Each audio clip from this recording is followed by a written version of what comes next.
నిజంగా వీళ్ళిద్దరికి వ్యక్తిగతంగా గొడవలు ఉన్నాయా లేకపోతే నిజంగా పార్టీల గొడవలా? పార్టీల గొడవలే, వ్యక్తిగత కక్షలు అసలు కానే కావు, పార్టీల గొడవలే అంతే. పార్టీ తరఫు నుంచే మా అబ్బాయి బాగా తిరుగుతాడు, యాక్టివ్గా ఉంటాడని చెయ్యాలనే చేశారు అంతే తప్ప వ్యక్తిగత కక్షలు కాదు. న్యాయం చేయటం చేతగాక ప్రభుత్వానికి అబద్ధం చెప్తున్నారు అంతే.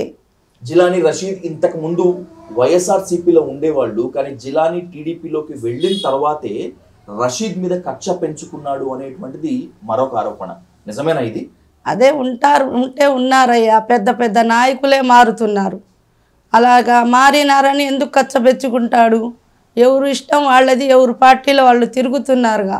అలాంటప్పుడు ఎందుకు మా అబ్బాయి మీద కక్ష? నువ్వు మారావు, నీ పార్టీ నువ్వు చూసుకో, ఈయన పార్టీని చూసుకుంటాడు.